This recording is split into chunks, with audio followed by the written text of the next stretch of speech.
Miks Prantsuse tüdrukut süüdistatakse selles, et ta nimetas oma vägistaja rassi? Ja normaalses maailmas oleks ründaja see, kes läheks vanglasse või satuks hätta. Aga antud juhul on probleemiks hoopis noor naine, keda rünnati, sest ta julges maailmale öelda, et see ründaja polnud tegelikult prantslane. Ta oli pigem islamist. Prantsuse naine, keda ründas Tuneesia migrant, seisab nüüd silmitsi vanglakaristusega lihtsalt selle eest, et ta ütles, et enamik vägistajaid Prantsusmaal on põhja-aafriklased ja mustanahalised. Homme see on hullumeelne. Kuigi mind võidakse mõista tingimusteta vangistusele selle eest, et julgesin Prantsuse televisioonis öelda, et peamine oht naistele Prantsusmaal tuleb mustanahalistest, aafriklastest ja araabia immigrantidest meestest. Isegi kui ma kaitsesin. Naine, keda vägistas Kesk-Aafrika mees, kellel oli määratud OQTF korraldus tema Pariisi kortermaja hoovis. Olles ise 4 aastat tagasi üle elanud vägistamiskatse Tuneesia migrandi poolt, ei saanud ma vaikida, kuid nende sõnade ütlemise eest televisioonis. Prokuröör on taotlenud minu suhtes vanglakaristust. See on hullumeelne. See on hullumeelne. See on hullumeelne. See on hullumeelne. Need on faktid. See on fakt sellest, mis toimub. Vaadake statistikat. Kuigi nad üritavad ka statistikat väänata ja nüüd vägistajate kohta andmeid mitte koguda, sest see võib jätta mulje, et sisserändajad on probleemiks. Aga üllatus, sisserändajad ongi probleemiks, mu sõbrad. Miks siis? Miks me püüame vangistada inimesi, kes lihtsalt räägivad meile lihtsat tõde? Miks me püüame kaitsta Tuneesia sisserändajat noore prantslanna asemel, keda on rünnatud? Mis on siin loogika? Kuule, ta ei mõelnud seda statistikat välja. Ta elas selle tegelikkuse ise läbi. Selle asemel, et kaitsta Prantsuse naisi ja võtta vastutusele sisse toodud kiskjad, kes neid kuritegusid toime panevad, võtavad Prantsuse võimud ette hoopis naise, kes julgeb välja öelda ilmse tõe. See on massilise sisserände ja autoritaarsete sõnavabadust piiravate seaduste lõpptulemus. Riik eelistab pigem vangistada kohalikke kodanikke, kes märkavad mustrit, kui tegelikult probleemi lahendada. Euroopast on saamas koht, kus tõe rääkimine kuritegevuse ja demograafia kohta võib sind viia vanglasse, samal ajal kui kuritegusid toime panevaid inimesi kaitseb poliitiline korrektsus.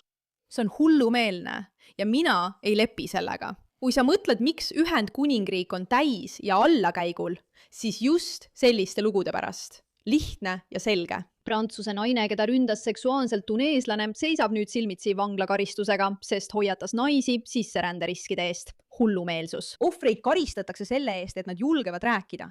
Samal ajal, kui tegelikku ohtu eiratakse. See on siis Tai. Vaatame, mis juhtus. Ei, mul on kahju. Ma olen kogu aeg olnud sinu vastu kena. Tegin kõike, mida sa tahtsid. Palun, nüüd ma tahan, et sa lahkuksid. Ma ei kutsunud politseid, nagu sa palusid. Ma ei kutsunud politseid, nagu sa palusid. Ma tahan lihtsalt, et sa nüüd lahkuksid. Ja tegelikult ta haarab mul käsivarest kinni ja üritab sundida mind teda suudlema. Ma nutsin, ütlesin talle, lõpeta, peatu, mine ära. Sa ütlesid, et sa lähed ära. Ja siis tegelikult oli mun selja taga üks tumbatool. See on väga emotsionaalne tunnistus sellest, mis temaga juhtus selle Tuneesia mehega, kus ta ütleb talle, vaata, ma palusin sind, ma anun sind, ma ei kutsu politseid, lihtsalt lõpeta. Ära proovi mind suudelda, astu tagasi. Ja sa vaatad seda ning näed, et ta nutab. Sa näed, et see on emotsionaalne. Mõelda, et just selle eest võib ta vanglasse minna, on minu jaoks täiesti arusaamatu. Ta hoidis mind mõlema randme ümbert kinni ja pani mind tumbal istuma. Ja ta ütles mulle, raune maha, lõpeta nutmine. Ja ta ütles, ma tahan ainult ühte asja, pärast seda ma lähen ära, ma vannun, ma lähen ära pärast seda. Ma palun sinult ainult ühte asja. Ja nii onigi, ma olin täiesti hirmunud. Vabandust, isi ja emme, kes te tol hetkel mind telekast vaatasite, sest ma ei teadnud midagi. Samal ajal, aga samas, kui ma seda vaatan, olen ma hirmunud.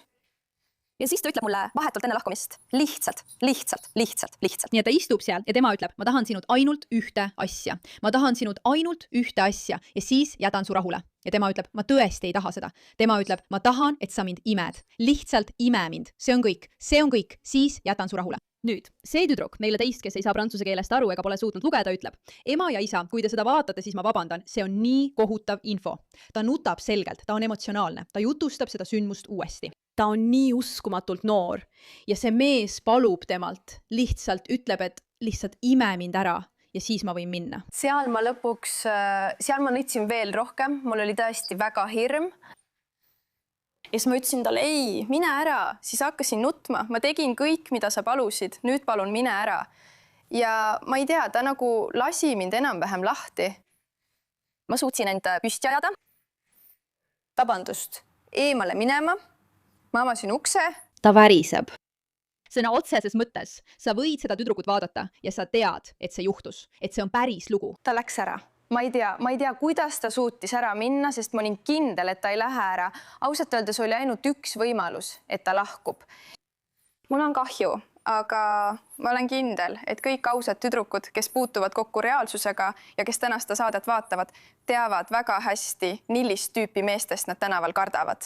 Ja see on täiesti olemas. Ta ütleb, et kas me võiksime lihtsalt ausad olla. Iga tüdruk, kes seda vaatab, teab täpselt, millistest meestest ta kardab. Iga tüdruk teab. Kas me võiksime lõpetunud eesklemise? Ma olen väsinud sellest, et ma ei julge seda välja öelda.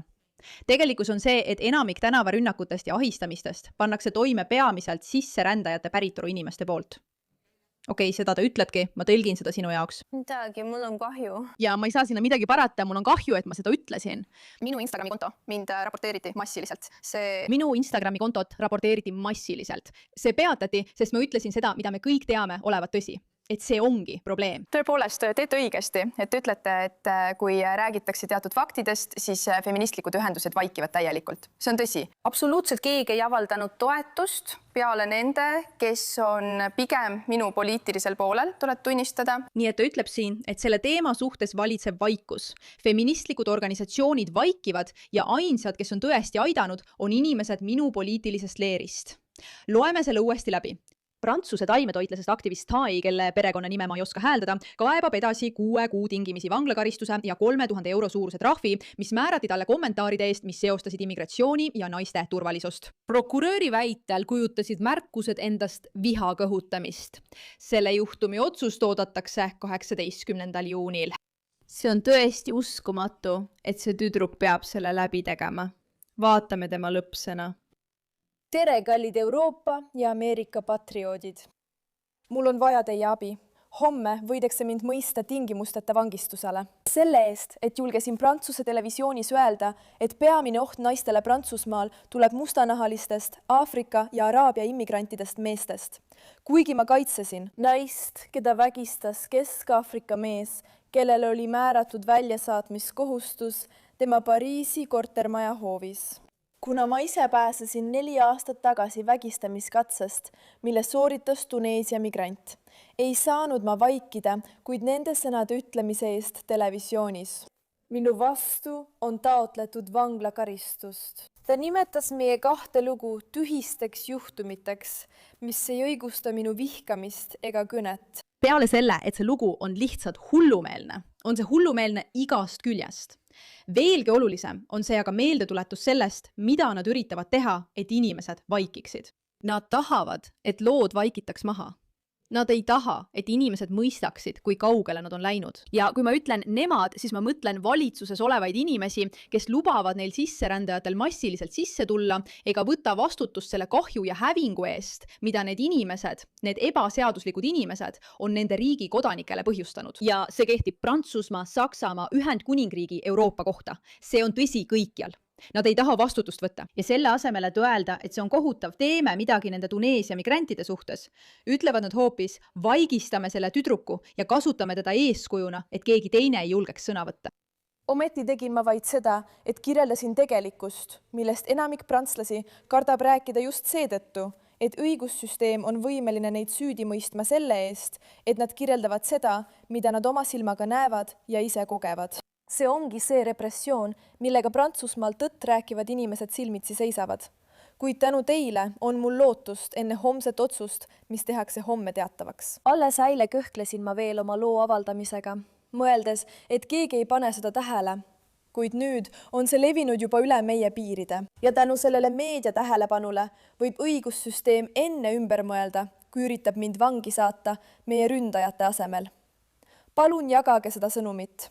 Me ei karda enam. me ei ole üksi. Prantsuse rahvas ei anna alla ja seisab kindlalt. Mis? Aitäh!